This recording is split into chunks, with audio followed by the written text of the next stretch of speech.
एका मुलाचा प्रश्न आलाय की सर मला फिजिक्स काहीच समजत नाहीये, मला एकही क्वेश्चन सॉल्व्ह होत नाही.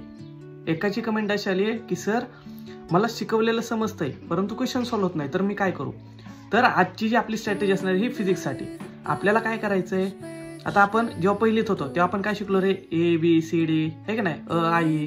मला सांगा, जर ABCD जर शिकलो नसतो तर आपल्याला जे मोठे मोठे क्वेश्चन आहेत, गिव्ह रिझन आहे का नाही, शॉर्ट आन्सर, हे आपल्याला सॉल्व्ह करता आले असते का? नसते करता आले. त्याच्यामुळे आपल्याला काय महत्वाचं होतं, ABCD शिकणं.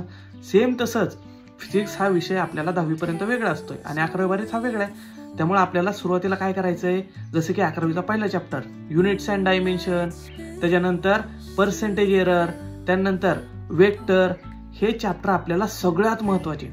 हे जर चॅप्टर जर आपण नाही केले तर आपल्याला पुढचं फिजिक्स नाही समजणार, कारण हे तुम्ही आपली फिजिक्सची ABCD असं म्हणू शकता. त्याच्यानंतर बऱ्याच वेळा असं होतं की थेअरी समजून सुद्धा आपल्याला क्वेश्चन सॉल्व्ह होत नाही. तर त्याच्या मागे रिझन काय, मला सांगा. आता जर आपण जर सुरुवातीला नवीन जर कार चालवायला शिकलो तर आपल्याला लगेच चालवता येणार आहे का? सोबत आता मी युट्यूबवरती बघितलं, हा असं कार स्टार्ट करायची, असा ब्रेक दाबायचा, असा क्लच दाबायचा, लगेच होणार आहे का? नाही होणार. आपल्याला प्रॅक्टिस करावी लागते. सेम तसंच आपल्या क्वेश्चनचं आहे. सुरुवातीला काय होतं, आपल्याला क्वेश्चन ऍटलिस्ट समजतं तरी की नक्की काय विचारलंय.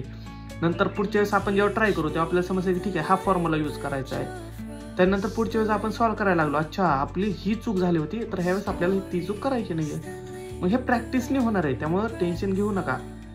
जर क्वेश्चन सॉल्व्ह करत राहा आणि जरी सॉल्व्ह होत नसेल तरी तुम्ही डाऊटनेट नावाचा जो ॲप आहे हा फ्री ऑफ कॉस्ट आहे. त्याच्यावरती तुम्ही सर्च करून तुम्हाला व्हिडिओ सोल्युशन भेटून जाईल. आणि तुम्हाला जर फिजिक्सवरती अजून डिटेल जर स्ट्रॅटेजी पाहिजे असेल तर कमेंट करा, आम्हाला डिटेल स्ट्रॅटेजी पाहिजे, तर मी त्याच्यावरती एक पूर्ण व्हिडिओ बनवेल. अजून काही डाऊट असेल तर नक्की कमेंट करा.